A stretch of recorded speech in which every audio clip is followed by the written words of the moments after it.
Warning, the Stone Age Gamer includes a lot of bad language. Cover your mother ears.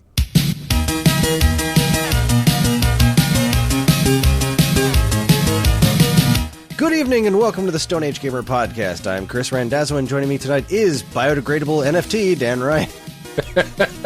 Well played, sir. Well done. I am a bit under the weather, so we'll be putting our Castlevania ranking episode off for one more week. Instead, we're just going to catch up on what we've been playing. So brush up on your chozo, because the Stone Age Gamer Podcast starts now.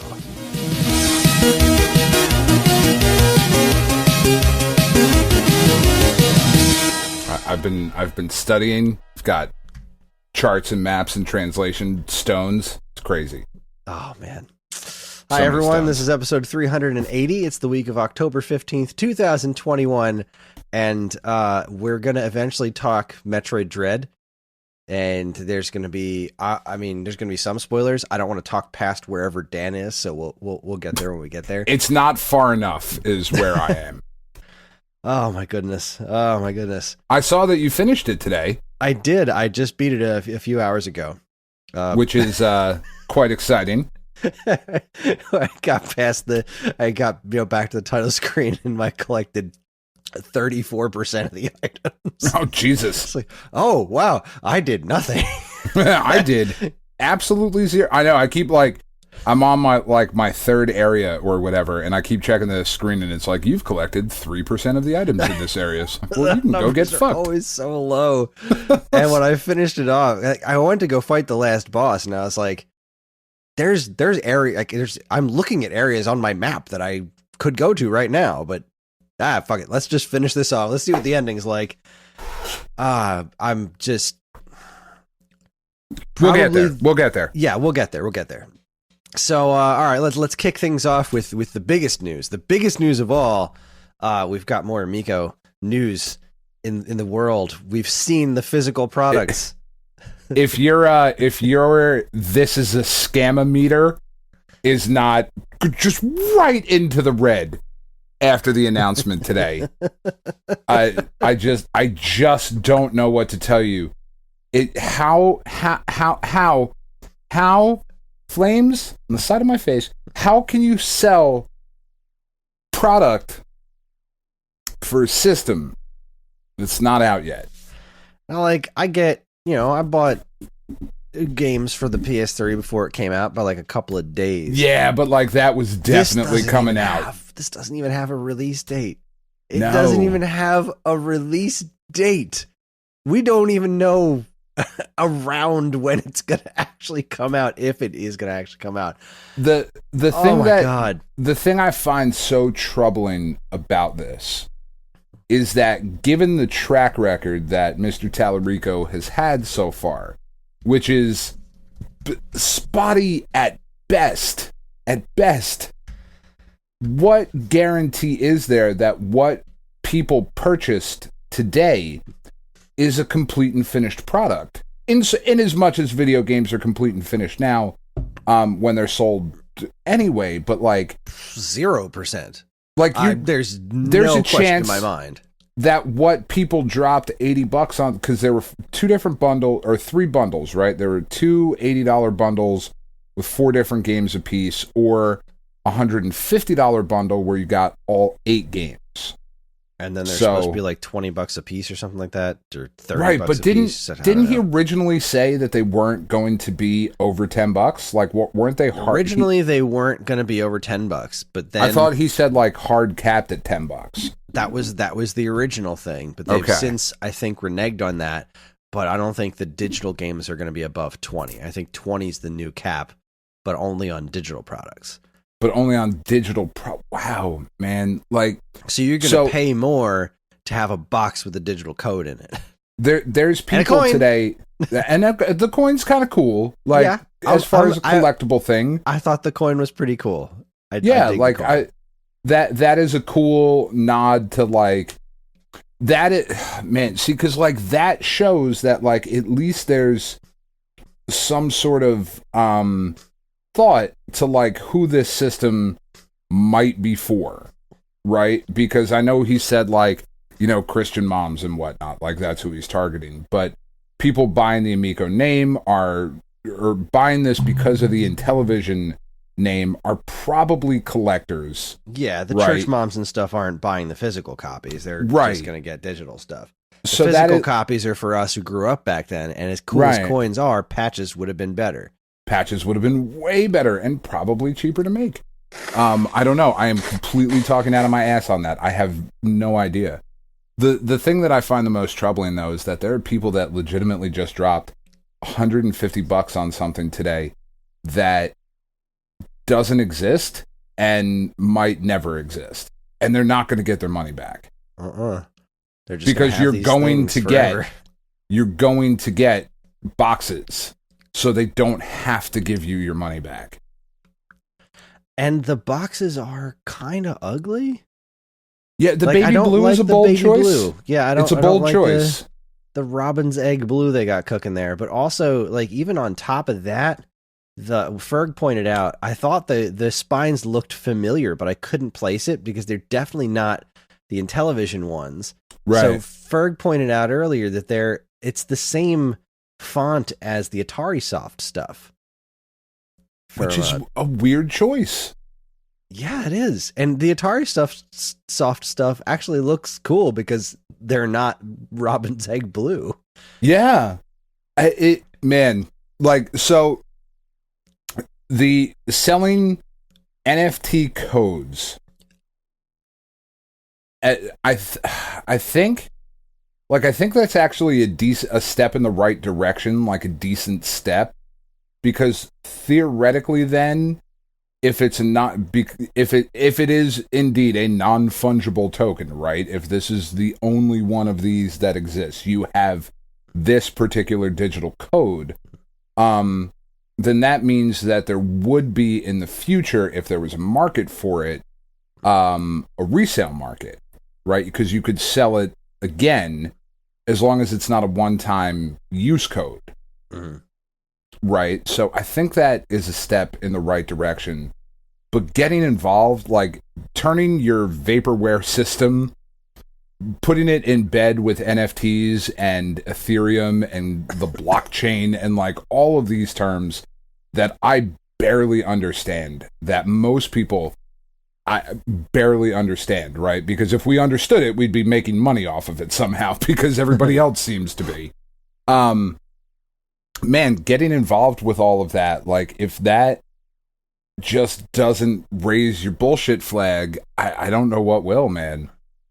Yeah, I'm 100% with you. Like when he talked about the whole NFT thing, it was the first time I ever thought to myself for a split second. You know, like when Luke was looking at Kylo Ren and for a split second he thought about killing him and then he stopped.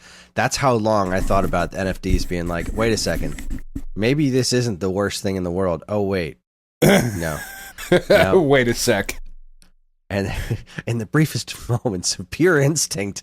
But then, what a weird announcement today, man. It's just, it's a weird announcement. It is, and your physical media isn't even physical media. Yeah, and that's I think the part that bugs me is that they're talking about it's this. Here's our physical media. It's like, but that's not physical media. It's still a code in a box. You didn't put a cartridge slot in the system, and that's fine.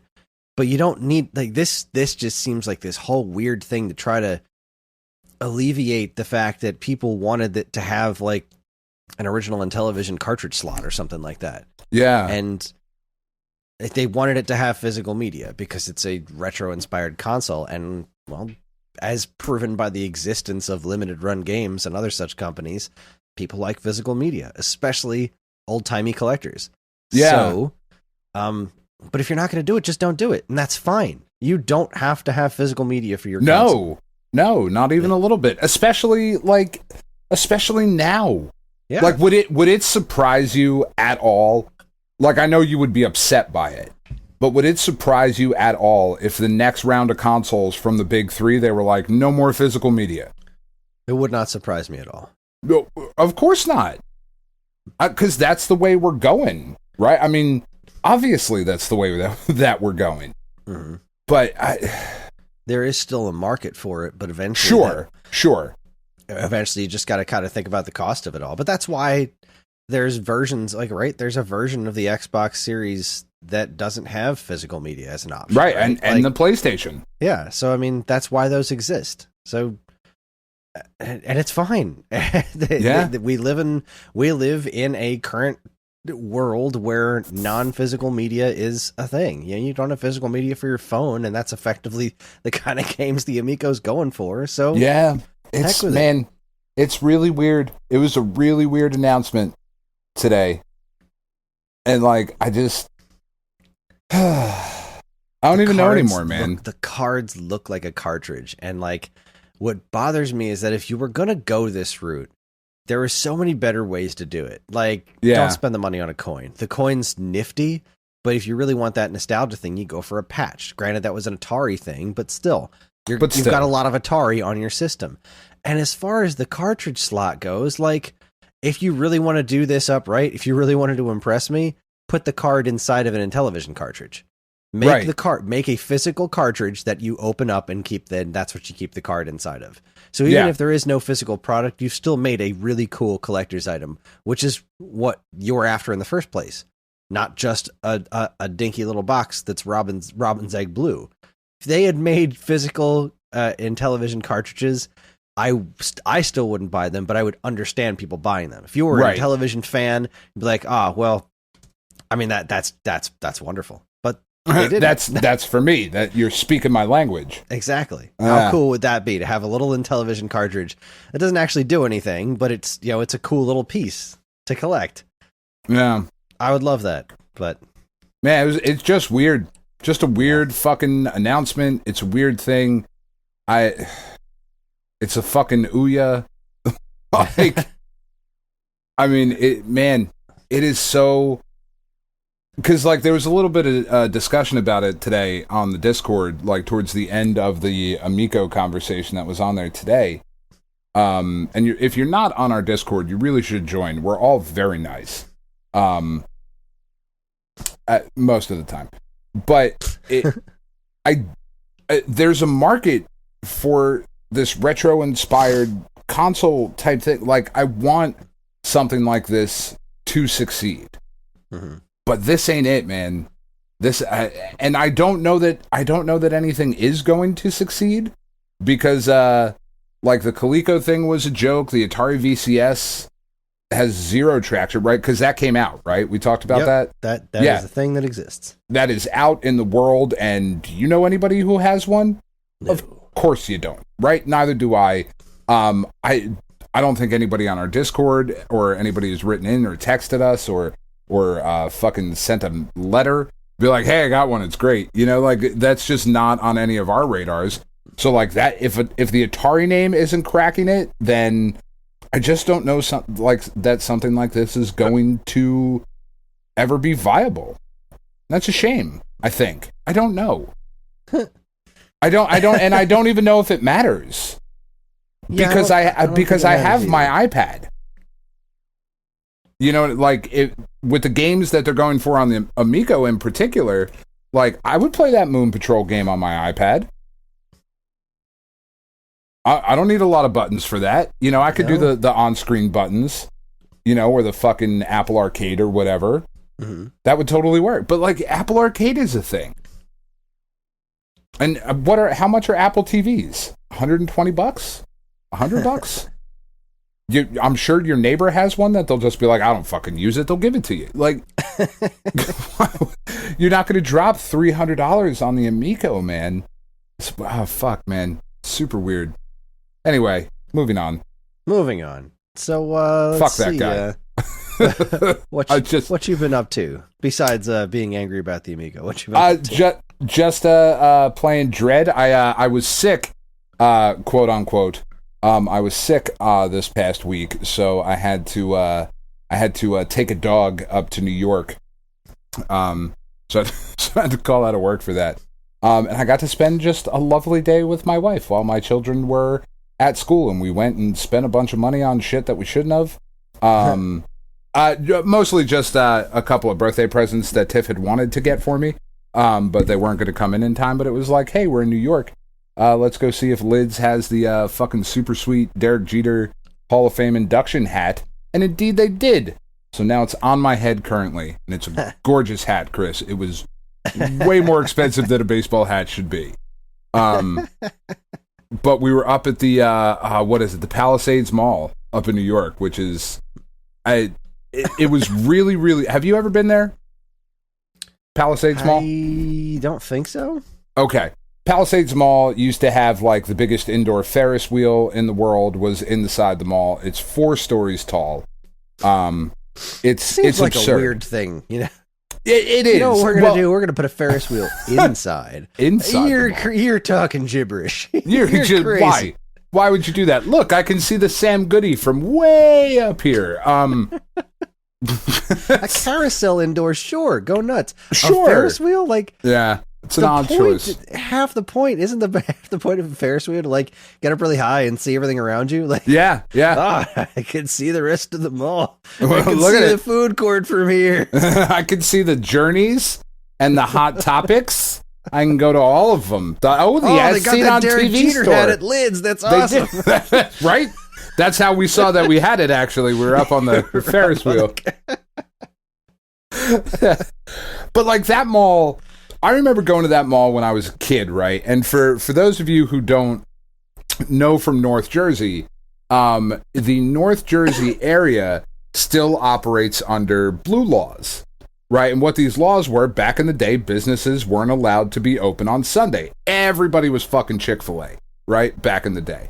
Mm-hmm. And they have kept them this entire time. So it's just Paramus kind of a thing. Like that, yeah, Paramus Park Mall, like all North Jersey, like all in that area, Paramus and Saddle River, and like big retail stores, like mom and pops are still allowed to be open, like convenience stores and that sort of thing, restaurants. But like you can't go to the Gap on a fucking Sunday in North Jersey. So the Palisades Mall used to be where everybody would go. Because if you're telling me I can't go shopping on a Sunday, you bet your ass I'm going shopping on a Sunday. I'm just going to find somewhere else to do it. Right? And we used to do it when I was a kid. And you go to this mall and it's 4 stories tall and it's jam-packed with people and it was crazy, right? So Tiff and I are there on a Thursday at like noon, right? And there's maybe 50 people in this 4-story mall. Like there were more people in working than there were shopping. I think that's the general state of malls these days. Yeah, I mean, that kind of feels like what it is, but in a 4-story mall, that is super weird. I have never more felt like I was in a zombie film than walking around the Palisades Mall, man. It was very, very strange. But I got my Jeter hat, so fuck it, whatever. You know, it's all good. And then this weekend we've been slowly making our way through Dread, because we had to finish Squid Game, which was absurd and excellent, and I highly recommend that literally everybody watch it. Even your grandmother. You're like, I don't know if that's for Nana. It is. It's for Nana. She'll love it. There's an old guy in it. She'll have somebody to connect to. It's just, man, it's a fucking wild show, man. It is a wild, wild show, and I very, very highly recommend it. But yeah, like we've just been doing a bunch of shit with the rescue dogs that we got. We went and picked up 2 more today that are left 1 foster, and they're coming to us for a little bit. So now we have another fucking 2 puppies. I got rid of 1, and now 2 more are back in my house. I'm like, son of a bitch, it's just never stops. And then just Dread padding the show. That's about it, Chris. I'm not living the high life like you, man, with your Tetris Effect and your all these brand new games. It's still Tiff still doesn't have a job, so that really is like, okay, that's a really expensive baseball hat and Metroid Dread. All right, we'll make that work. Oh boy. That's about it, though. That really is about it. Like, I was going to have to drink PBRs this week, but thankfully my friend that got the dog from us, they drove down from Massachusetts, and they brought me beer that I can't get here. So I was like, all right, sweet. Oh, nice. I mean, I love PBR. Don't get me wrong. Like, I'm a stereotypical, like, I will wear my flannel and drink my PBR with my fucking jeans, you know, cuffed up at the bottom like a fucking asshole, but, you know, just is what it is. what was my PBR? Oh, right. I was out at a bar with a friend of mine when I lived in Brooklyn. Which is already a weird story. It was already weird. Well, I told him I didn't drink. It was like, I'd be happy to go like hang with him at a bar, just have some water, just hang out and, chat after work. So like I went, we hung out for a bit. And when the lady came over to the table and asked what we were having, he ordered whatever he had. And I just said, pass. And she came back with a PBR. And I was like, what? Oh, she thought I said Pabst. Yeah. I mean, funny. To be fair, I love PBR. Like, it is my hipster beer of choice. But it is basically like having sex in a canoe. It is fucking close to water, Kris. Like, you could have had it and been fine. Been just fine. I mean, I did try it. It tasted like shitty water. So, well, see, there you go. No, thank you. No, I mean, it's really good. It's a really good pizza beer. I don't know. Strange. Anyway, whatever. I'll take your word for it. Yeah, you should. I am a connoisseur. Anyways, let's see. Before we get to our Dread talk here, let's see. Played a little more Dragon Ball Z Kakarot. I'm on Namek. I'm still on Namek. Because much like the show, I'm still on Namek. Yeah, that is a big section of that show. Like, fuck, really? Indeed. We're still here? All right. I mean, let's see. I ran into another one of those situations like the Nappa battle, right? Yeah. We're fighting the Ginyu force. Rakum's there beating up everybody. We, fought Rakum, and that made sense, we fight as Gohan and Vegeta and Krillin were my support characters, and we all fought Rakum. It was like, okay, that was pretty cool. But then Goku shows up, and I had to fight Rakum. It's like, you just took all of the weight out of this situation. Because, like, yep. during the fight with Rakum, I got beat up a lot. I mean, I beat him, but he got his shots in, and that sucks all the energy out of the room because Goku, he didn't even touch Goku in the show. And then you finish the fight, and Goku is, standing there flawless, and knocks him out with one blow. It's like, but you ruined this. You didn't have to put this fight in the game. Why is it here? Why did you do that? You just didn't have to. You took every ounce of gravity out of this situation. You didn't have to do it. And then I had to fight Berter and Jace at the same time. Which again, in the show, he just he literally stands there while they fly around, and then he just like I think he elbows Berter in the neck, I think is how he takes him out. But again, he takes him out with no effort at all. And then I fought Captain Ginyu. He just did the transform thing with Captain Ginyu, and that's where I left off. And it's like the battle engine is just fun enough to stop me from being like angrily bored with the game. Sure. But it's also occasionally very frustrating where like I'm finding that the only way for me to really win battles is to be constantly dodging, and it's not really fun. Like, because everyone you fight against has these really, really long, what's the word I'm looking for? They're not invincibility phases. Like, they still take damage, but they don't, get physically hit when your attacks don't do anything to them. It's like punching Zangief when he's coming at you with a big attack. You know what I mean? So it's like he's got super armor on us, and everyone has this. So no matter how strong your attack is, they aren't physically phased by it. It's moving away from their health, but like they don't get phased, and then they attack you, and you don't have that option. You will always get hit, or like you can block it or whatever. But if your guard isn't up when they do that super big attack, you will always take that kind of damage. No matter how more powerful you are than the character you're fighting against, their attacks will always knock you back, which takes so much gravity out of what you're doing. And I can't figure out who this game is for. Yeah, it's super annoying, man. There's better ways to experience this story. Pretty much every way is better to experience the story. But if you've already experienced this story, like, wouldn't the point of this be to see the Dragon Ball Z story that was, it's great in its original form, but it is still really old animation. Wouldn't it be cool to see Dragon Ball Z in modern, super cool looking video games? Sure, that would be neat, except they didn't do a very good job of that. So I don't understand who this was for, because if you've never experienced the Dragon Ball storyline before, this is absolutely not the way to do it, because it seems to gloss over so much of the important connective tissue, but at the same time is padded in weird places. So I wonder how much of that, because obviously, right, you can't look at this objectively. Dragon Ball and Z and all of it way too well. Yeah. To really be like, I wonder how this is playing for somebody else. It's the same kind of thing, I think, with, Tiff got really, really mad at the Harry Potter movies.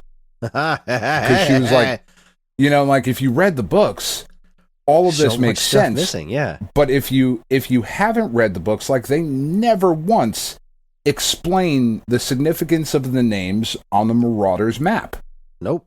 They find it in the movie, and it's Patty, Moonfoot, Wormtail, and whatever the fuck their name. Mooney, Wormtail, Padfoot, and Prongs. There you go. Thank you. Yeah, Mooney, Wormtail, Padfoot, and Prongs. Yeah. See, I even fucked it up because I don't care that much. I did read the books, but I'm not going to die on that hill.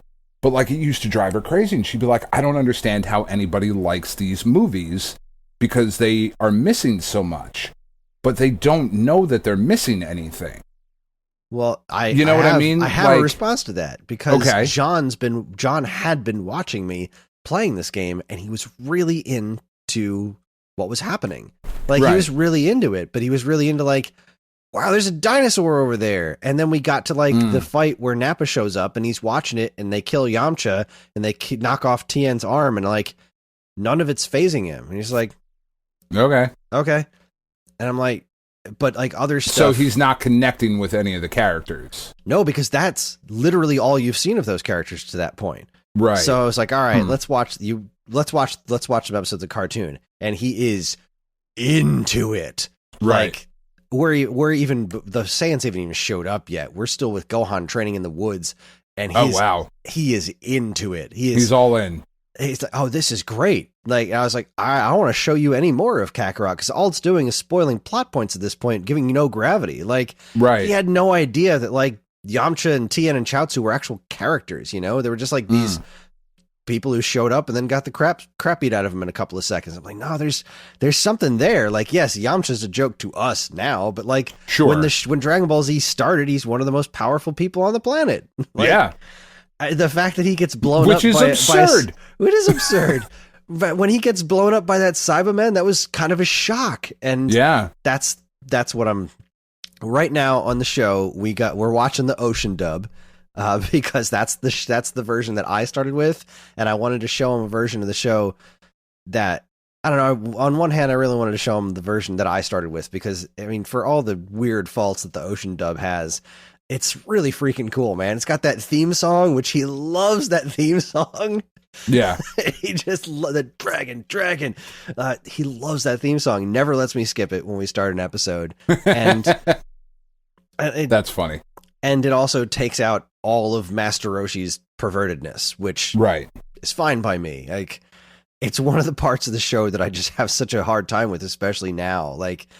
I was trying to see if maybe Dragon Ball Z Kai would line up better. And first thing, he's talking about grabbing Bulma's boobs. I'm like, man.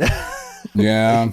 And I get it. It was a product of its time, but just looking at it now, and I'm not even saying that it's necessarily this is horrible and wrong, and I never want to show it to him, but he's 8. I don't want to have the conversation of a pervy old man lusting after a 19-year-old woman, that just, it doesn't seem, it's not ideal. I have no right there's an option for me to show him this show without that, and that adds nothing to the show.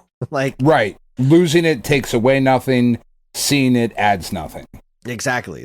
It's just oh, all right, so he's a pervert, and the show is horrible to women. That sucks. Right. Kind of across the board. Yeah, so I don't really have any reason to show him that one. So we're going to stick with the Ocean dub, which was how I started Dragon Ball Z. And then once we get to where the Ocean dub ends, that's weird because it apparently went on way longer in other territories. Really? And so Evan found a bunch of Ocean dub stuff past where the show ended in America, but it's all sporadic. Like, it's all over the map. It goes all the way up to the Majin Buu saga. And it's voices. It's Goku's different, but Piccolo, Krillin, and Vegeta 100% the same as they were in the Ocean dub. And it's so weird, but they're all taped off TV and really low quality. And a bunch of it's missing because it goes after the last episode in that aired of the Ocean dub in America was when Goku's getting ready to fight Britter and Jace. And that's where, so early in the show. It is. And that's when Funimation picked up. So but they weren't even airing those outside of Cartoon Network. So I had to buy those as the VHS tapes were coming out from my local Suncoast at the Hamilton malls. And I bought every single one of those VHS tapes just to watch the show as it was coming out. And then started working there. Which was crazy. It's so weird. It was weird. So that's where I'll switch over to the Funimation by that point because he's not really... I don't think he can read very well, but I don't think he's quite fast enough for subtitles yet. Right. Because it's not just a matter of, being able to comprehend. It's sometimes they say a whole lot. They say 3 words and it goes by really fast. And it's like a paragraph on the screen. He's just not quite fast enough to keep up with it, I don't think. And it's kind of hard to expect an 8-year-old to be like, so I'm watching the subtitled version. Exactly. And also, do you want to make him that guy already?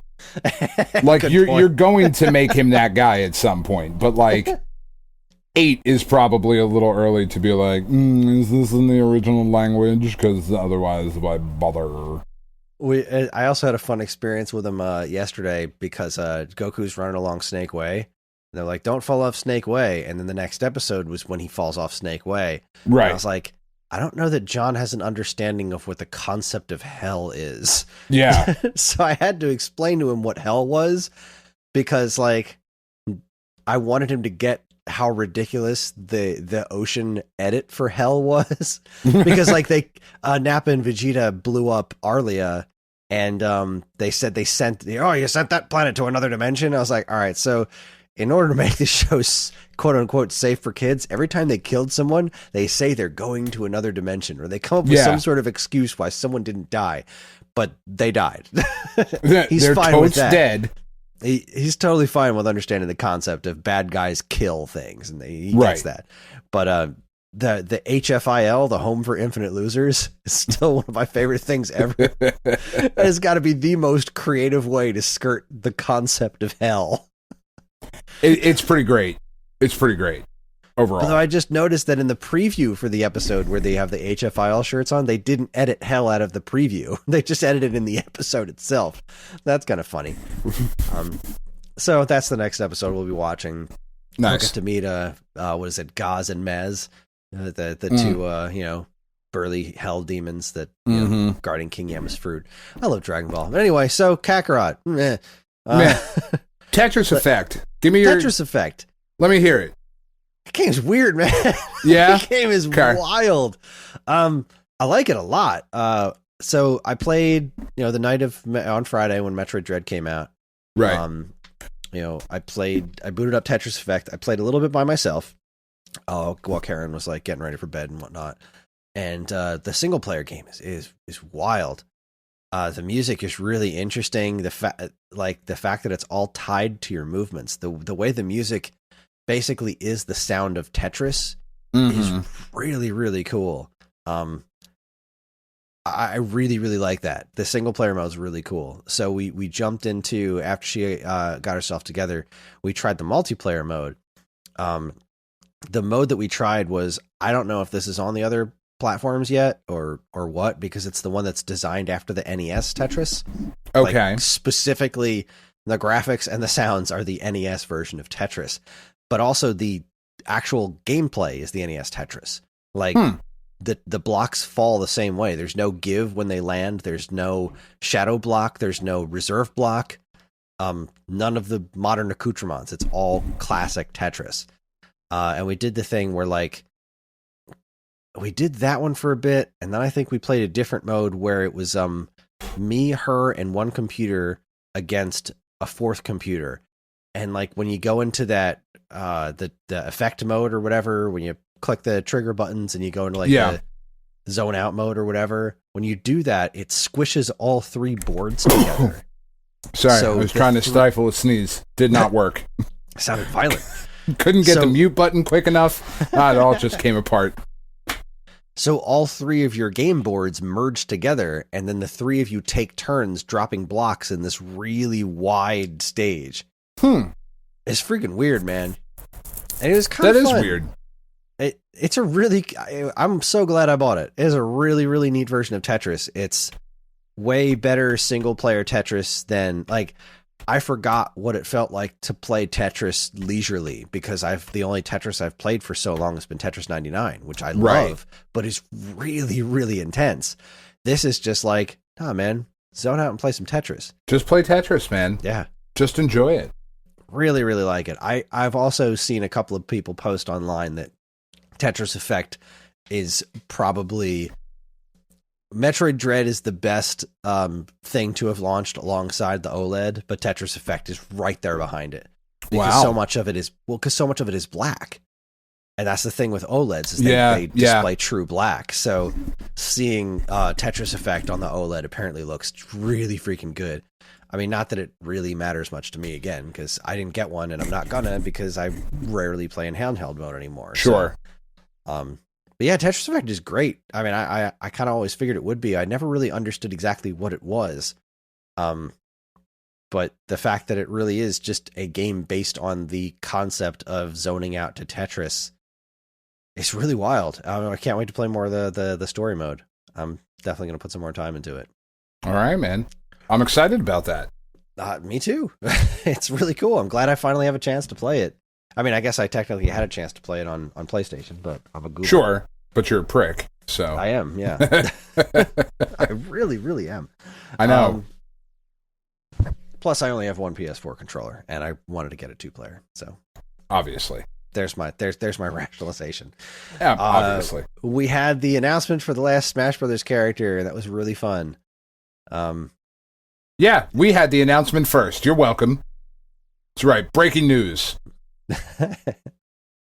Let's see. It's weird without Disney. It is. I mean, I don't hate this at all. Like, I want to throw that out there. I don't hate this at all. I don't really particularly care about Kingdom Kingdom either. Hearts. Yeah. Not anymore. I tried to. I really liked the first one. I liked the second one. And then you started getting fractions in the titles, and I'm out. So yeah, it was just too much. But that character he just fits like a glove in Smash. And even without the Disney stuff, it's a shame that the music is like, there's no remixes. It's all just, tracks straight out of the game. Obviously the Disney characters were never going to make it in, and I understand that. Sure. But it does seem a little weird with its limitations, but he's not as limited as Cloud was when he first showed up in Smash 4. So there's that. The stage is a little bit of a letdown. I don't know. I just didn't think the stage was all that interesting. I think it's really cool, man. Like, the Kingdom Hearts is a huge fucking deal. Oh yeah, it's a huge fucking deal. It is a great thing to have the character in there. I love that. I love the weird monkey's paw that is that Kingdom Hearts is finally coming to the Switch as a fucking Cloud game. Yeah, that's weird, but whatever. Kingdom Hearts 3, sure, that's a Cloud game because that. But the other ones, they're PS3 games, for crying out loud. It's a PS2 game, the original. Well, yeah, but these are the HD versions that were. No, I'm just saying. Yeah. Like the original game was a PS2 game. You're telling me 2 generations past that, fucking 3 generations past that, you can't get the HD version of the PS2 game running? Like, come on. Doom 2016 runs on Switch. There's no way in hell. Yeah. They could absolutely have made those games run natively on the Switch. No question. They just didn't want to. Why I just don't get it. Why not put the effort in to make these a bigger deal? Because it's not like there's no requests for this. Yeah. Anyway, right, it was also obviously fun to see that Sora was the most requested character in the Smash 4 Smash poll, because we all knew it wasn't Bayonetta. Right. And they said back then the wording was the most requested feasible character or something like that was Bayonetta. And the character that you guys wanted that we could actually do. So it wasn't going to be Goku. It wasn't going to be Shrek. So Sora. And that makes sense. I totally believe that. No question. Yeah, absolutely. Sora was probably the most requested character. And I think he looks great. He's weirdly short too. He's a kid, so. Well, yeah, he's a kid, but he's like shorter than Little Mac. It's crazy. Yeah.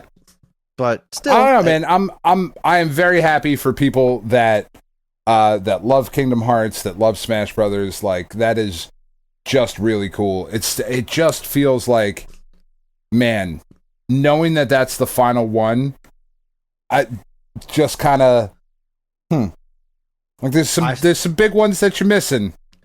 Yeah.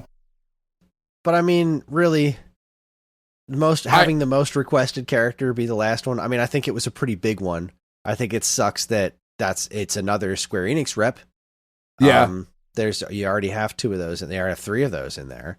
But at the same time, it is a relatively unique world, a unique character, and I think it's good. I think it's a really good final character. I think Ryu Hayabusa would have been better. John Madden. That's who I wanted in there. I wanted John Madden from the Sega Genesis, the fucking digital. That's what I thought would have been great. That or Bill Clinton from NBA Jam. He's on fire, like Bill Clinton just dunking on Mario. Would have been fucking great. Sakurai has no imagination. Clearly. The amiibo all look great. They confirmed all the amiibo are coming. The only one they haven't confirmed yet is Sora, but I mean I think it's kind of a moot point at this point. Like, yeah, they're doing Sephiroth up to Kazuya. They're definitely going to do Sora too. So yeah, and they look good. So I'll be buying most of those. I think I'm going to skip on the Steve and Alex ones, just because I don't know, they're Minecraft characters. Yeah, but you're still going to have them because you're going to see him in the store, and John's going to like him, and you'll be like, I might get him for John. John's seen him. He's like, oh, those look cool. I'm like, I might get those for you. But I'm looking at my shelves like, nah, I don't think I'm going to do that. I don't know that I need those. I love Sakurai's description of it, too. It's like, it's, no matter how you look at it, it's Steve. Yep, that's what that is. Yeah. Oh, boy. All right, so then we also got the announcement that this Friday is the Animal Crossing Direct. I can't imagine what they're even going to talk about. Like, I mean, Brewster's coming back. We know that. But outside of that, we know nothing. So yeah, that's kind of exciting. It's really exciting for me in particular because yesterday, Ellie decided that now that she's 5, she wanted to move into East Todd. Oh. So Ellie's been playing Animal Crossing for the last 2 days. That's exciting. It is exciting, and she's doing a great job reading. She can read almost everything by herself. Awesome. She's figuring out how the game works. We're all helping her out. Karen, sure. When I came down here to record, she was upstairs playing Ellie's game so she can get her some bells so she can get a house over her tent and expand her inventory because she, just the pure jubilation when she caught a fish. She moved into town, and then we put it in 2-player mode, and I built her a fishing rod, and she caught a fish all by herself. She was so proud of herself. That's awesome. That fish. It was pure magic. I loved it. So that's been pretty neat. So it's cool that this Friday there's going to be enough new stuff added to Animal Crossing that might make me jump back into it on a more regular basis. I hope they add Bayonetta. the most requested character for Animal Crossing that we could feasibly get. Bayonetta. Like, what? I really want to see them add more of the cool Nintendo stuff. Like I had a whole Nintendo room in my old game with I know there Samus's was helmet and the Master Sword and stuff, and like an R-wing, and there was so much cool Nintendo stuff. And the only stuff that's in this one is Super Mario stuff, which is nice and all, but I want more. But there's so many iconic. I'm gonna let that go. There's so many iconic. I could have talked over it to try and drown it out, but you could have. I didn't. Look, I said I'm sick. All right, blow my nose. See that I drip snot all over the microphone. Whatever, we're not there. Like you said, like an R-wing, like the Master Sword, like all of those things that were in there too, like all of the just really neat, like what would be memorabilia in our world things for Nintendo, like. And that stuff's been in there before. It's very strange that it's not in there. I want that stuff. I want gyroids back. If I can start digging up random gyroids, I might fucking get back into it. If there are gyroids. Yeah. If I can start making a parade of dancing, and you can put stuff outside now. I will just litter my town with dancing gyroids. Oh, everywhere. Everywhere. I would mark off like streets with gyroids. Like that would be... That's how I would do it. So happy. I don't know. We'll see. All right. So I guess it's time to. Yeah, we've teased it enough, Chris. Yeah. It's time to go balls deep. And by balls deep, I mean up to the Kraid fight, because that's the last thing I did. Oh, cool. So you did the Kraid fight. Awesome. All right. That's as far as I got. Did you see that they. All right. So, spoiler alert. Okay. We're going to talk up to the Kraid fight. Anybody who's listening and doesn't want to know anything about Metroid Dread up to that fight, stop listening now, because we're not doing anything past this. This is basically the end of the episode for you. Congratulations. Yeah, basically. You made it. And if you didn't know there was a Kraid fight, I submit to you that you don't know much about Metroid games. That's not a spoiler. Or you haven't seen the trailers. Or, anything. I think there's even a picture on the back of the box. Whatever. So, did you see that there is a special way to beat Kraid if you sequence break? I saw that today as I was just kind of dicking around on the internet. I absolutely love that they put a special way to beat Kraid for people who sequence break. And I have no idea how you do that yet, but apparently you can get the bombs early and then you can launch yourself into Kraid's stomach and blow him up. It was amazing. That's pretty great. Love it. All right, so how did you get it? Tell me about the experience of getting Metroid Dread. Oh, I pre-ordered it digitally, and then I turned on my Switch when I got home from work. Nice. That's very, very simple process. See, now, you and me worked together when Prime came out, right? You were with me at Toys R Us when that came out, right? I believe so. I think so. I feel like that came out when you and me were together. Didn't Tony... I know you don't remember Tony very well, but didn't Tony... have that painted on his car? Did he have a Triforce painted on his car? He had one of the two. I think he had Triforce painted He's on a his fucking car. Psychopath either way, but whatever. Either way, I know that I was working at Toys R Us when Prime and Fusion came out, and that was just an amazing day to crack open those boxes. No, I was working at GameStop, because the day that I think it was, because Prime and Fusion came out on the same day, Zero Mission came out on its own, right? Yeah. So I had to actually work at a different store the day that Prime and Fusion came out, so I transferred my pre-order to the store that I was working in so I could take it home with me. Because I was closing or whatever. I was like, I won't be able to go to my store and pick it up. Fuck, So no, I was not working with you. Fair enough. Well, whatever. You liar. Son of a How dare you? Well, I'm going to revise history and say that we did. That's fine. Yes, we did. Evan, edit all that out. Yeah, it was great. We were both there at Toys R Us. We both made $1 million. It was great. Anyways, I used to love lining up for games, going early in the morning or something like that, doing like midnight launches and stupid stuff like that. Stuff was great. So on Dread Day, as we've discussed on the show, I pre-ordered this in a multitude of stupid ways. Yeah. I pre-ordered the special edition. I pre-ordered the Amiibo in Germany. and I ordered a regular copy of the game through a buy two get one sale at Target, so I could also get Mario Party and Advance Wars for a stupid price. But because there was no way I was waiting until the afternoon for my stuff to show up in the mail to play this game, obviously, we woke up early, and me and John went to Target first thing in the morning before they opened. They opened at 8. We got there at like 7:40ish, and we got there, and there was already a line outside the store. Shit! Really? I called Target the night before, and they had the amiibo. They were like, "Yeah, we're gonna have the amiibo for sale. Just ask for them when you get there. They probably won't be out." So I figured if we get there at opening time, we should be able to get the amiibo. But then we got there, and there was like maybe like 7 or 8 people ahead of us already, and I was like, "Oh no." I don't know what they're here for, because if they're all here for the Switch OLED, then we're fine. But if they're all here for the amiibo, then we're fucked. We're fucked. Which, probably, not completely, because I still have them pre-ordered through Germany. You still have to pay that stupid shipping price, but whatever. I'll still be able to get them in some way, shape, or form. So, getting up early with John, driving out to Target, waiting in line, was just such a cool experience with this little guy. Man, he was super excited. He was talking about asking me weird Mario questions and stuff, and standing in line.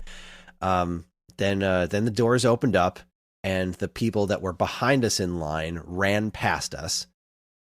Ew! Like, what a couple of dicks. Were they wearing sandals with socks? Maybe. Probably. Yeah. Like, it's flipping me cunts. And my 8-year-old kid and these 2 20-year-old scraggly looking dudes zipped past us. They just barely made it in front of us in line. And I was like, "You ass clowns. I'm here with my kid to get the new video game, and you're going to try and stop me." Like, yeah. They don't give a fuck. What the fuck is wrong with you people? Like, how very dare you? They showed up in line. They didn't show up until like 10 minutes after we were there. Like, we were in line decently ahead of the time that they got there.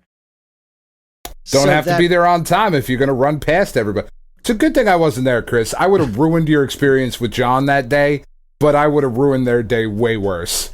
So. The best I did was say it really loudly. It was like, "Oh man, these 2 guys got here after us, and they just ran in front of us in line." I said it really loud, and I know they heard me, and they didn't even react. Didn't care. So we were. You don't look scary like I do, Chris. There's a big difference. So everyone else showed up, got to the line, the counter, in pretty much the same order that we were lined up outside, and they had as you would expect. They had probably about 10 of the amiibo out there, which was more than I expected. And everybody was there for the OLED except for the 2 ass clowns in front of us. They were there for the amiibo? They were there for the amiibo, and they each got their one and moved on with their day. And then John and I picked up a regular standard edition copy of Metroid Dread and 1 pack of the amiibo. And it was awesome. It was so awesome. That's great. He was just smiling ear to ear. I took a picture of him. I saw that in the Discord. And getting that kid to smile for a picture is not common. Right. Like, that smile on his face is not something you see all the time. Like, you see it all the time in real life, but when you point a camera at that kid, no. Yeah. So, like, he was genuinely that happy to be holding that stuff. And then he cracked open the amiibo when we got in the car, played with him the whole way home, just oogling over them, just the happiest a boy could be. We got home, and then we played Metroid Dread for hours, and I mean, it shouldn't be a surprise. I freaking love it. Yeah, it's really good. I have complaints, but it's really good. Yeah, I have a couple complaints too. I hate that I cannot play with the D-pad. You know what? I understand why. I know why I can't. I hate it. At first that was my first thing I did. Is like, all right, can I play with the D-pad? Ah, shit, no, I can't. And then I got over it so fast because there were a couple, like maybe 2 to 3 moments in the entire game where I wanted to do something with more precision than the analog stick would allow me. And that was it. All the rest of it was like, the reason I wound up being more okay with it in the end was because so much of this game is built around consistent movement, and it's that the analog stick was kind of fine for that. So I wound up playing the game a lot of the way that I would play Samus Returns, where most of the time when I'm shooting, I'm holding that left button so that I'm planting myself and free aiming. Right. Like that's 90% of what I was doing. I always had myself ready to just plant myself and shoot. But it felt so much better to do that on a controller than on a 3DS. Much. Oh my. Much better. It's so much more manageable than doing it on the 3DS. Pretty much everything in this game is so much better than Samus Returns. It's an astronomical leap forward. Like, they really took what they did, and I love Samus Returns. Yeah, it's great. But they really took what they did in that game and just polished the crap out of it. Absolutely love it. I also had an issue, or am having an issue, and it's just the way that I play, just like where my muscle memory is for other games and the way that I would rather do things, and the size of my hands. And a lot of this goes to, like we were talking about it on the Discord a little bit, I have a very cheap third-party controller, like wireless controller. Gotcha. I don't have a pro controller. So my hand, I have relatively, bigger than average man hands, right? Not like Johnny Bench. I can't hold like 7 baseballs or anything, but like decently large hands. So I would so much rather be able to remap my buttons, especially on the shoulder triggers. Like, I would much rather my slide be on my R trigger than where it is currently, just because that it's more comfortable for me, and I don't understand. Like, I understand why they don't want you to play with the D-pad because of the free aiming and all of that. Like, sure. Also, the D-pad gets used. Right. Well, sure, but not for much, right? Like, I've made my map bigger. I could do that with the analog. Like, you could swap the analog stick and the D-pad. You start to get a couple of like Eon abilities, like in Samus Returns, and they get mapped to the D-pad. But like, again, you could switch those two things. Yeah, you could do that. Like, you could. Like, I'm not saying that it would be the ideal developer vision, but like, give me the option. You know what I mean? Yeah, you wouldn't be able to do the free aiming, like, at all. You couldn't do precision aiming on the D-pad. You could do it enough. Nah, not by the end of the game. You couldn't, especially when you're like, imagine trying to kill an enemy unit. Have you done that? You've done that. Yeah, imagine 3. trying to. 3. I mean, you need to be able to do that from numerous angles. Like, they come at you from non-45-degree angles. Sure. Lot, and you got to be able to shoot them with that rapid fire beam to weaken them up. Like, it would not be possible on a D-pad. It just wouldn't. But even so, okay. Even like I said, I understand that part. Why can't I switch my triggers around? That I don't know. Like that kind of stuff infuriates me. It does no matter what the game. Yeah. Like, because this is not just Nintendo being Nintendo about it.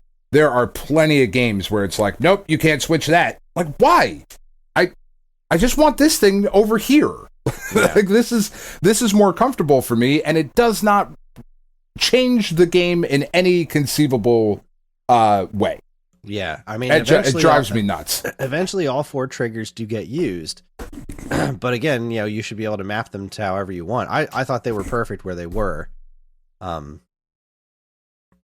yeah, you should be able to remap the buttons. No, I agree. It would have probably been my initial reaction to make the X button shoot like it is in Super Metroid, because that's just the way I remember playing Metroid games. But once I got used to it, yeah, which is really saying something, because you know how I feel about games that use every single button and toggle and thing that a controller can do. But this one, it clicked with me. It worked its way into my brain, and it made sense to me. So and you also, like, to be fair, you wanted it to. You know what I mean? Like, yeah. There's way like that part of it cannot be like understated. I wanted Horizon to work for me, so it did. You know, like you wanted Metroid to work for you, so of course it does.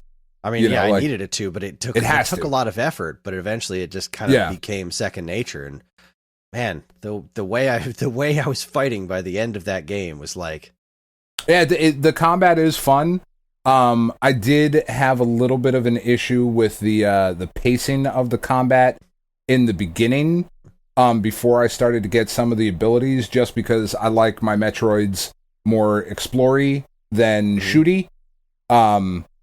Again, that's just like a personal preference thing. And this one especially, it felt like, and to be fair, I haven't gone back and played the original Metro or the series in quite a while, but it felt like there was a lot more action front loaded in this one. I don't know. I don't know. I don't know. Feel pretty shooty to me. But yeah, I don't know. But really, the main issue that I have is I am a fucking psychopath when it comes to entering a room, and if I've got a map that is displayed on the screen, I have to get all the areas of that map to like be like, I've been here. And the fact that when you walk into a lot of rooms in this game, that you are almost all the way filled up in the map, but then I have to go through and jump the rest of it to get it, because she's just not, that I find that, like, I feel like somebody on the development team knows somebody like me, and that shit is a personal attack. Look, asshole, you're going to have to go in there and jump. Genius. I thought that was absolute genius. Hated it. Then you could tell, because like it always tells you, like, you know, where is their hidden stuff, where is their not hidden stuff. So Right. the fact that you could tell not just which rooms you've been in, but where in those rooms you've been, I thought was brilliant. I love that so much. I am fine with that. And I'm fine with that. If I filled up every single room just by jumping, then I wouldn't know for sure if that was a room that I had properly explored or if it's just a room that I filled up. No. I am talking about the corridors that you walk through where there is nothing else in them. Mm-hmm. And you still have to do the jumpy shit. That fucking makes me really mad. Like, I understand it 100% for what you're saying, for literally everything else in the game. But there are certain parts of this game where it is just like a straight hallway, and there is nothing over the top of you, but I still got to jumpy my fucking little happy ass through there, and it fucking infuriates me. I'm so angry about it. Well, that's definitely some you shit, right? No, I know. 100% that is some me shit. But those are really like my biggest complaints with the game so far. Other than that, I think it is very, very good. Very, very good. The Emmy are floored. Horrifying. Oh my God. My heart rate, anytime I go into an Emmy room, was like, those things are, encountering one is just such a crazy good feeling. I could only counter the green one so far. Well, because the timing's different every time. I know. It's not different on every one of those. It's just you got to get lucky. And when you died as many times as I did, you're bound to get lucky a number I have of times. never died this much in a Metroid game. God, me neither. Not even the original close. NES game. No, not even close. I don't even know. Is there a death counter? If there's a death counter somewhere, it's got to be an insane number. And what I love about it is that they know where those places you're going to die over and over again are. And they always put you right outside of them.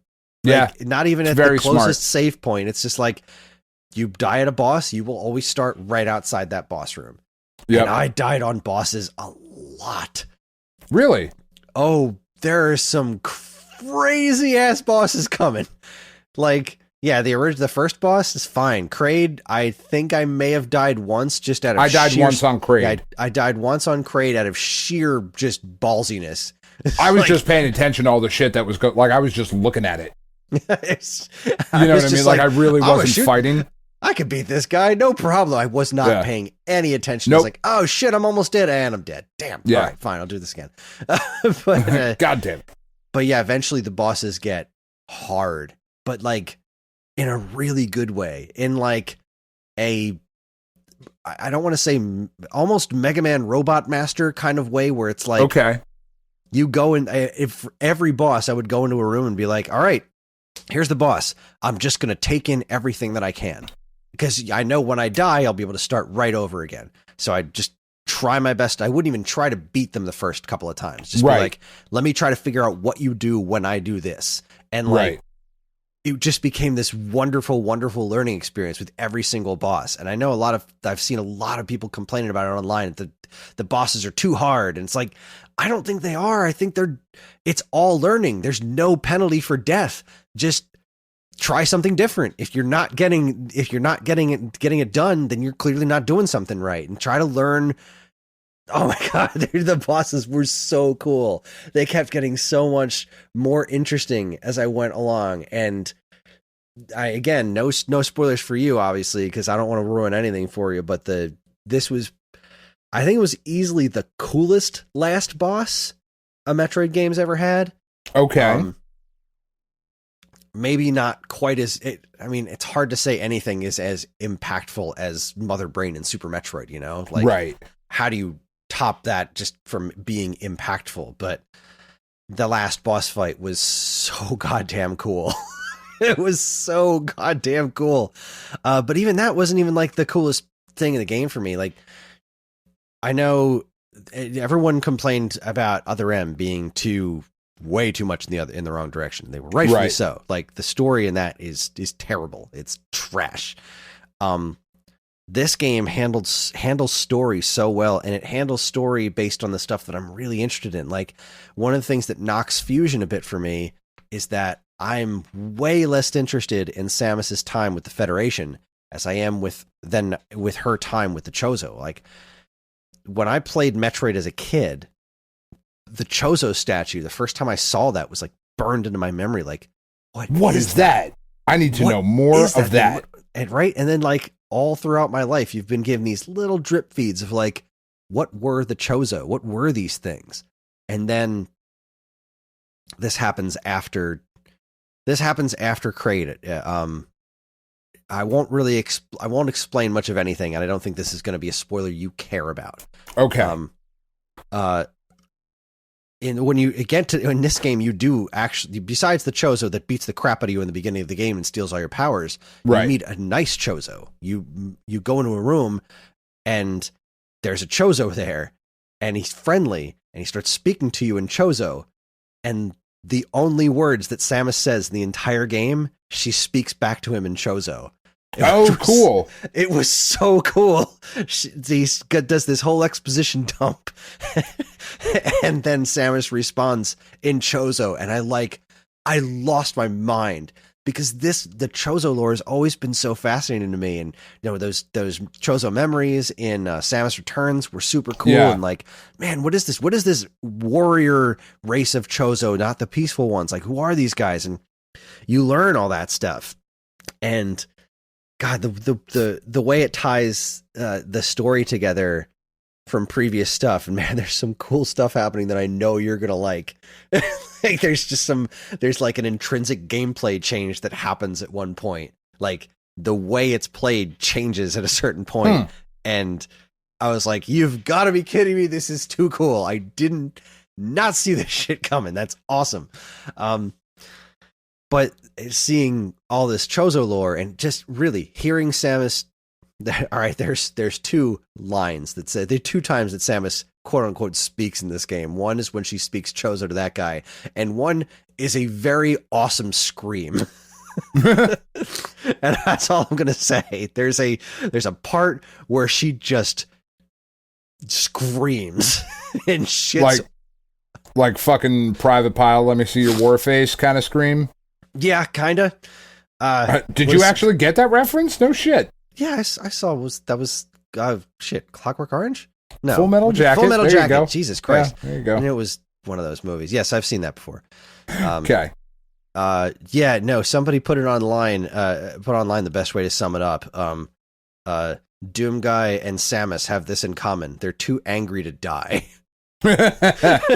Nice. So that's all I'll say about that. It was fucking cool. I thought it was pretty obvious, like, from jump, like, oh, this is going to be like pretty heavily focused on the Chozo. Awesome. I'm like super into that. And like, Adam was not all right, go here and do this thing right there. There was just the right amount of Adam, although I do think it's weird that in this futuristic technology world, you couldn't find a less, I don't know, creepy computer voice for your No, ship's I thought that was system. great.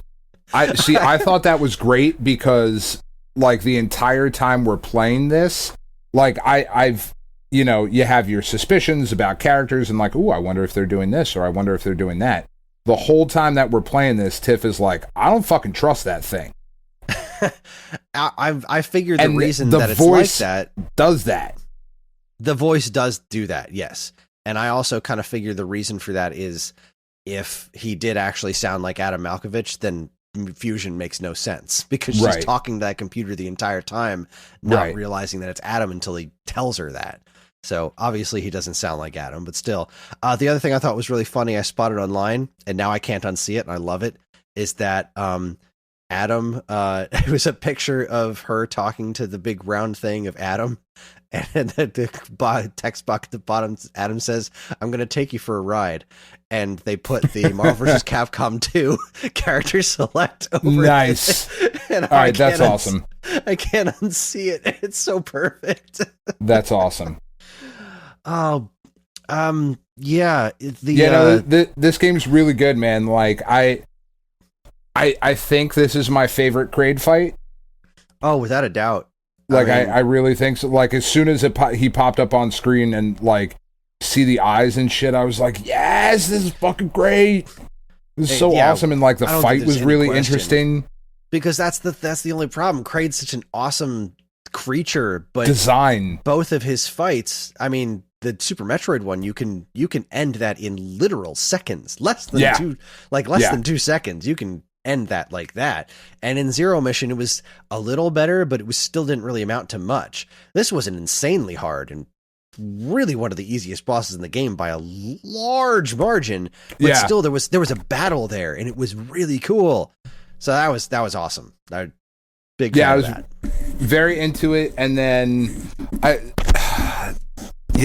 think I went from the Kraid fight to, like, whatever, you warp back over to Dairon after that, and then I got into the save room, and, like, that's where I stopped. Let's see. I don't have anything else to say about that specifically. I do want to point out that one of the few issues I have with the game is its music. That was the other thing I was going to bring up. I was saving that for last. I think the music is very good Zelda music. It's very well executed. It is not Metroid. It's very ambient, and it's all this ambient stuff. And I had the same problem with Samus Returns. Like, it was pretty much the same situation. There's a couple of songs in there, like that area at the very end of Samus Returns when you have that ridiculously awesome song playing in the background. Yeah. That felt so good. And I kept waiting for that moment to come in Samus Returns, but it never does. And, like, as I'm mastering more of my abilities in this game, and as you get stuff like the screw attack, and you always know, like, that's just the most empowering feeling in a Metroid game. You get the screw attack, and you're just like, I'm just going to fuck everything up now. Yeah. And I kept thinking to myself, this would be so much cooler if there was, like, Metroid music playing in the background. And there hasn't been, like, really, really, really good Metroid music stuff in a while. Like, even Fusion was a huge step back in the music department. Like, there was the music was fine, but it was nothing compared to Super Metroid. And, the other problem I have, they did way better in this than they did with Samus Returns, whereas the actual environments are super interesting, but there's even the most interesting environments in this, which are gorgeous. I cannot overstate. I love the environments that are in this, but none of them are as alien as I want them to be. No, like, they're kind of forgettable terrain. They look great. There's definitely areas in there that I will say are not forgettable at all. There is really cool shit coming up, without a doubt. There are some amazing looking areas, but my problem with them is that they're not as alien as I want them to be. Like, there's a couple of areas I can think of in particular that are just jaw-dropping, and I love them, but they're all based on stuff that's like that you would see on Earth, Whereas I Yeah. think back to stuff like the bubble room from the original Metroid, like the weird bubble area in Norfair, Yeah. or Upper Brinstar with the green vines and the weird glowy purple dots in the background, and then you go through a door and all of a sudden everything's purple and it's snowing, maybe. Like, Yeah. I want those kinds of environments because I'm on an alien world. I want it to feel like an alien world, not just a really creepy Earth-based world. You know what I mean? Yeah, there's almost like a bit of a what's that game? Flashback? Okay. Like if you could imagine the backgrounds of Flashback, but like really cleaned up, high resolution, like that's kind of some of the backgrounds that you see in this game, or at least that's what they remind me of. Yeah, and like that very first song when you first boot up the game and you're getting the story sequence, like that's a fucking Zelda song, man. Like that is not a Metroid song. Oh, the story sequence one. Isn't that actually a Metroid song though? Maybe it is. You know I'm terrible with this shit. I can never remember. I'm pretty sure that's literally the Metroid, like the story music from Super Metroid, I think. It sounded way different to me. The fuck do I know? Obviously. I am horrible with music in video games. There's another great rendition of a Super Metroid tune when you wind up talking to that nice Chozo that you meet. That's super awesome too. But then everything in stages is all ambient. Yeah. I have been very let down by the music. Now I have to go also, that is to say that's not to say that I'm like hugely let down, because at the end of the day, the sound design in this game is it's great, fantastic. Like, it's not what I want, but it is impeccably executed. Like, same with the visuals. Like I said, what I'm saying is a complaint that I would have preferred to see more alien type stuff, but that is not to say that there aren't some jaw-dropping environments as you go through. Like, I cannot tell you how many times I would be playing with John and I would just stop and be like, oh my God, this is the coolest shit I've ever seen. Like, there are some areas where you just stop and be like, oh my God, look at all that. Look at those creatures moving around. Look at all of this. It's amazing. Yeah, there's been a couple of times where like Tiff has gotten up to like get a drink or have a pee or something, and you know, like I've paused where I was and like gone back out of the room or whatever. I was like, oh, this is really cool. You got to see this. Yeah, there's definitely a lot of really, really cool environments in this. Now on the complete opposite side, back to me gushing about how much I love the game, because I love it way more than I dislike it.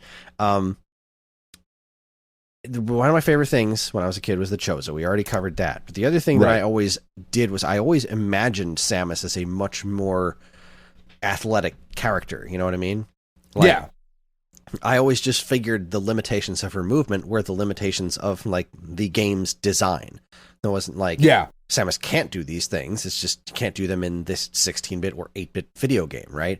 Because at the end of the day, she's jumping and flipping through the air. Like, she was described in the original instruction manual as a warrior. Like, she was a warrior. She was not just an explorer. She was a warrior. She was dangerous and powerful. And she was clearly very athletic from the get-go with those big flippy jumps and whatnot.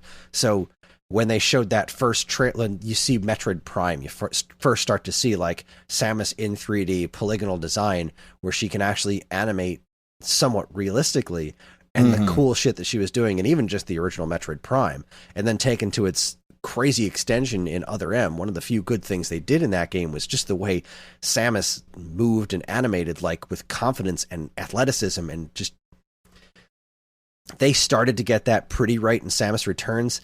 Every one of Samus's animations in this game, when you first get to Kraid, her reaction is she literally just walks right up to it. This thing is screaming in her face. She doesn't flinch, and she just fucking shoots him right in the mouth. Yeah, it was awesome. That shit was amazing. There's no like, oh, Kraid. There's no like backing off or anything like that. She just casually walks up to him, stares right at him, charges her beam, and blasts him in the fucking mouth. I was like, that shit is awesome. I almost felt like that was a little bit of a fuck you for the Ridley shit. in Other That's M. just it, because like they're saying fuck you to themselves. Like this was Sakamoto's but game. Mercury Steam didn't do it. No, Mercury Steam didn't do it, but Team Ninja didn't do that either. Team Ninja did all the cool shit. Sakamoto, the game's director, this game's director too, was responsible for all that bad shit in Other M. This is him course correcting. Yeah, and I'm fine with it. That is awesome. Every ounce of Samus's confidence in this game, every move that she does looks amazing. And those attention to detail, like if there's a small bump in front of you, you don't have to jump over it. She'll naturally step over it. If you walk up against a wall, she'll put her hand up and like look if you're against a wall and you're pressing forward. Like there is so much attention to detail in the way she animates, and everything she does looks cool. Every pose where she's standing still and you stop at a save point, everything she does looks so cool. And those cool quick time events through the bosses throughout the course of the game.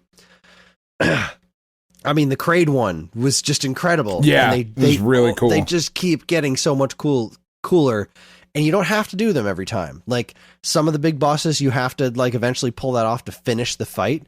Right. And they make those specific ones more doable. But some of the bosses you don't even have to, just like the Metroids in Samus Returns, some of you don't even have to do that. If you don't pull off that, you don't get the super cool animation, but you can still beat the boss. Right. It's a good game. That's the Samus that I always imagined. Like, so seeing all that action stuff, the slide is such a great addition to the game. The fact that you don't get the morph ball until like a few hours in is like really fucked with my head. I was having a little bit of a hard time with that. Tiff was asking that too as we're playing. She's like, "Where the fuck is the morph ball?" I was like, "Apparently you don't get it for a few hours." And she was like, "This is bullshit. I hate this game." And I was like, "Give it." I mean, I get it. I thought that was really cool because like it was a great way to fuck with you as a longtime Metroid gamer. I was also very happy that there was an actual explanation for her losing her abilities in this one instead of just like, I don't know. Like she did in Metroid Prime, some shit blew up. Like, really? I feel like I've been through worse and been fine, but all right. Yeah. Unexpected explosion. This one is just like, nah, this dude stole your shit. Like, okay. That makes sense. Somebody had me and stole my shit. Okay. Sure. All right then. I'll do that. It's not the perfect game. It's not the perfect game. It is the perfect follow-up to Samus Returns. Yes. And I can't believe how much better it is than Samus Returns, which is to say, I mean, I love Samus Returns, and I can't believe how good this game is. It still didn't crack my top 3. If I'm looking at it, now granted, I haven't gone back to it yet. It's still really fresh and really new. But if I'm ranking it right now, I put it personally below Prime, above Fusion. So it's my number 4. It's my number 4 right now. It didn't crack Prime because there's something nostalgically magic about Prime. And Zero Mission and Super Metroid are what they are. And they're a different kind of Metroid game. They are less athletic. They're more alien, which is there's some of the things that I tend to like a little bit more. And they also have better music, which is also some of my favorite things about video games is when they have really, really good, memorable music. And the Super, Zero Mission, and Prime have amazing soundtracks. And this one has good sound design. Just like I was saying with the director, it's Kenji Yamamoto. It's the same music director that's been with the franchise for a long time. Like so it wasn't a matter of like they couldn't come up with this kind of music. This was a conscious choice. They decided this is the kind of sound we want to go for this game. Oh, how cool does she look when you walk into those dark save rooms? There's no lights on or anything like that. It's just like the neon on her outfit showing up. Like, this game is one of the coolest games I've ever played in my life. It's very good. It is very, very good. I don't. So far, I couldn't even begin to say like, oh, this would be in my blah blah blah. You know, like. I can't. Still so much more for you to see in this game. I mean, it is. I find it very hard to think that this game based on what I've played of it so far, will crack my top 2. You know, like it's not Zero Mission, it's not Super Metroid. Mm. You know, yeah, that's it for me. Like, yeah, like it's just not, and that's okay. It doesn't have to be. Yeah, no, there's that not saying that it's best Metroid game ever. Like, not being my 4th favorite Metroid game is ridiculously high praise. Yeah, that is stupid high praise right there. Yeah, it really is. So it's really good, man. I really, really like it. I am very relieved at how good it is. Me too. I was afraid. You know what I mean? Like it, because man, if this would have sucked, that would have made me very sad. And that's the thing that's really kind of bugging me is a lot of the reactions I'm seeing to this game online are starting to irk me, just because, not because people aren't allowed to not like the game. Like, of course, if you don't like the game, you don't like the game. That's fine. Right. But the complaints I'm seeing is I keep getting lost. There should be more direction in this game. And now I can't scientifically go back through Twitter and prove this, but I'm pretty sure these are the same people who have been complaining for years that the more recent Metroid games were too handholdy. Right. That they always told you where to... No, I liked in the old games when you didn't have any idea where to go. Like, okay. You're never going to please everybody. People. And there's also a large swath of people who are complaining about the difficulty, because it does get very, very hard. Like those boss battles that I was talking about, this game continues to get harder as it goes. Even the Emmys get harder. There's a purple Emmy later in this game who was a real son of a bitch. That thing took me a while to get. There's one room that I had to get from point A to point B, and I could not pull it off for a lot. I died so many times against that thing.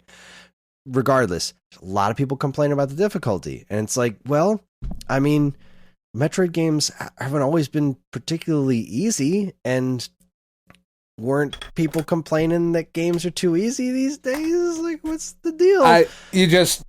It's so much easier to deal in negativity. Like, you know, as a sports fan, I am much more likely to comment on something that the Yankees have done when it's something where I can point out how fucking overrated Brian Cashman is. You know what I mean? Like, the Yankees have not had a losing season in the 20 years that Brian Cashman has been GM, or the 20 plus years that he's been the GM of the franchise. That's fucking huge, right? Like, that's a big deal. They have not had a losing season. They've made the playoffs like 15 out of 20 years. Like, it's crazy the amount of success that the Yankees have had. But I will not point that out. What I will point out is that since 2003, the Yankees and the Florida fuck Marlins have the same amount of World Series championships. And I find that appalling. You know what I mean? Like, but that's what I'll point out. Not the success that they've had, but the fact that since 2003, they've won one World Series title. That's bullshit. You know, like, so it's just so much easier to fucking couch in the negative than it is to, like, jump on and be like, I think this game is perfectly balanced and very well designed. Like, that doesn't get a lot of retweets, you know? Yeah. Well, I will say that I don't think they're completely wrong. I do think it's kind of silly to complain that these boss battles are too hard. Like, they're not impossible. Yeah. They're like, I was able to get through them. They're challenging. They're challenging. They're smart. They're balanced. You just have to keep trying and learn it. It's not like, I never wanted to throw my controller and quit. I never wanted to quit. There never came a point. There was one time in the entire game after I got the gravity suit that I got lost. And I said, all right, I just need to put this down and come back tomorrow. And then I came back an hour later and immediately figured out where to go. But yeah. I got frustrated the first time you go to Dairon, or Dayron, however the fuck you say it, because you have to shoot blocks out from the floor, and you don't shoot blocks from the floor in Metroid, you bomb them. So I didn't even think to try shooting the floor because I didn't have the morph ball yet. And I went back and forth between Dyron and Tetris like 4 or 5 times. Like, what the fuck? I don't have the wide beam yet, so I can't move this block. I know I can't shoot this block. So it's got to be over here. And I couldn't figure it out, but it was my own limitation of having played Metroid. Like, you don't shoot the floor in Metroid. You bomb the floor in Metroid. That's like the first thing you do in Metroid 2. That was like the big thing. Oh, you can jump and shoot the floor? I know, but like when Super I'm Metroid, you had the only game that you couldn't shoot the floor. But it was when necessary to shoot the floor, for crying out loud. But when I'm exploring, I bomb to find a path down. I don't shoot. Again, that is some me shit. I understand that. But I know I'm not the only one. I do wish that there was some you know how I know I'm not the only one? Because I fucking went to Google, because I'm too old for this kind of shit anymore.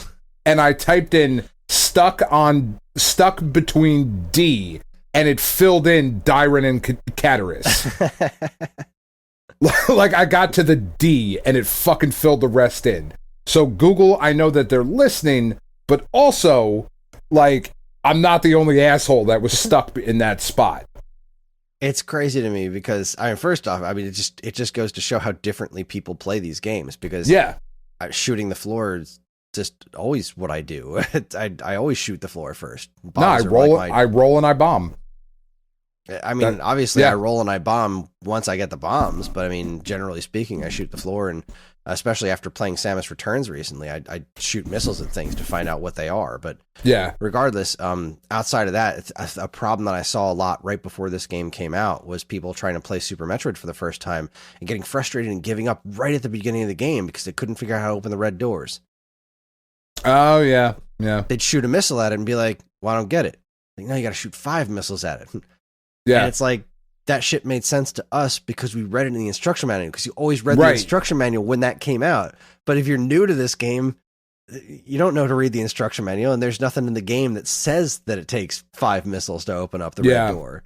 It just does.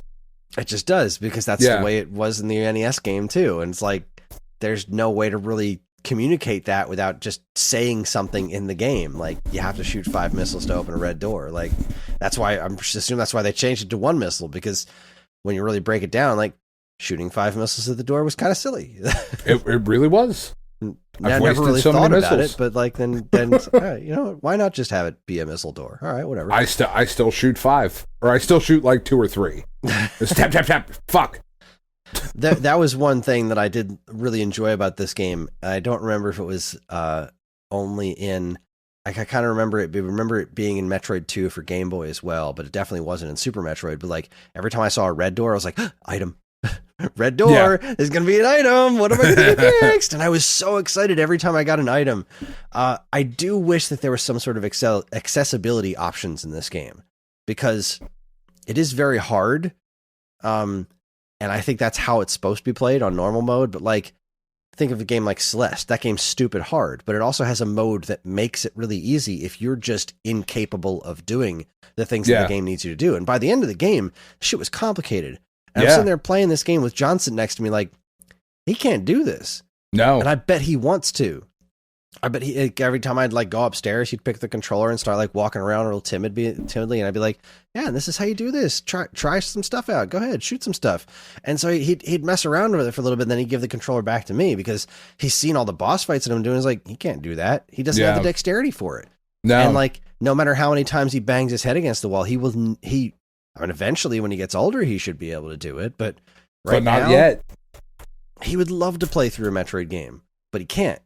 Right. And this would have been a really cool opportunity to do something like that, to make this game more accessible. Like, this should have an easy mode, and it should. I'm kind of sad that it doesn't. Like, and give it time, they'll update it. That would be so great. I would love so much if they threw an easy mode in here, like, because Nintendo does a really good job with that kind of stuff. I mean, hell, the funky mode in Donkey Kong Country Tropical Freeze isn't quite easy enough, but it helps. Like, even if it was something, it's a little better. That's what it needs. Metroid Dread needs funky mode. That's what it needs. 100%. I want to be Funky Kong on a surfboard. Oh, Jesus. All right, that's it. We're done. You've gone loopy. I'm You've right, gone you loopy. know it. You're not wrong, but you're so wrong. All right, yeah, we should probably call it. I should probably get some sleep. Got a lot to do tomorrow, but yeah. So half, quote unquote, half episode. It's freaking 10:30, whatever. I know. I love Metroid Dread, and I cannot wait to talk to you about the rest of this game. I can't wait to talk about the rest of what happens in this game. Yeah, I'm pretty excited. I'm gonna try. I'm not promising, but I'm gonna try to finish it by the next time we record. So if there's not an episode next week, it's because I didn't finish Metroid Dread and we can't talk about it yet.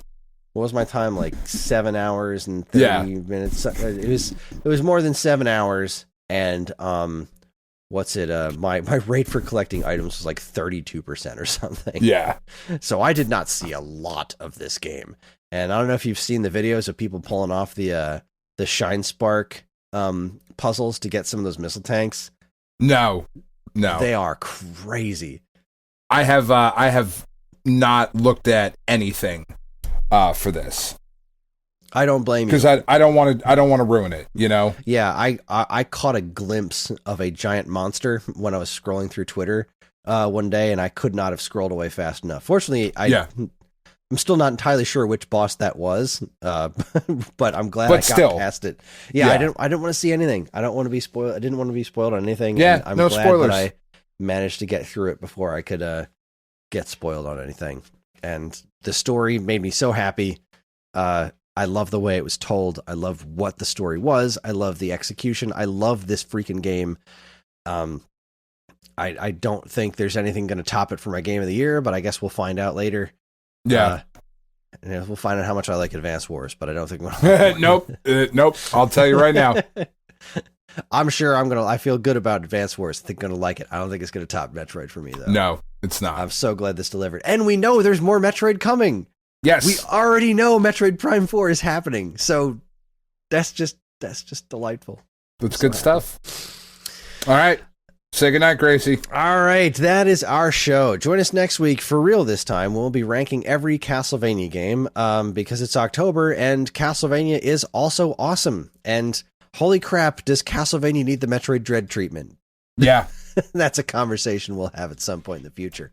Yes. All right, we're on most social media platforms, and if you want to get in touch with us, we aren't very difficult to find. All it takes is a quick look at our show notes, and you'll see links to our social media accounts, as well as all manner of other fun stuff, like a link to our namesake, StoneAgeGamer.com, the Geekade Patreon, which helps keep this show running week after week, and more useful links than you can shake a joystick at.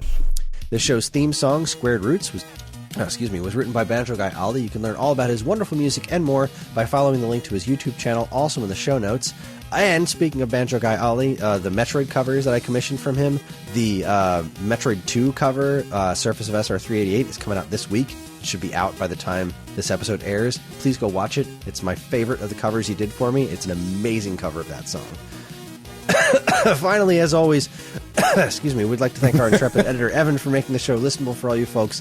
We'd like to thank all you folks for listening in the first place. I do have one last plug I want to make. I started a new show over on the Stone Age Gamer YouTube channel. I'm just doing some basic countdown stuff, calling it Stone Age Countdown, where I'm just doing top fives because those are fun to do. And the first one I did went up today, which is Monday, October 11th. But it's the top 5 Metroid title screens because I haven't seen anybody else do that. So I'm trying to start small, doing kind of stupid ones while I get my legs under me for editing this kind of thing together. But I'm pretty happy with the way it came out, and I appreciate anyone's feedback watching it. And it's relatively short, and I'm trying. I'm having a good time. So there it is. All that matters. All that matters. All right, guys. Thanks everybody for listening. On behalf of Dan and myself, keep playing Metroid.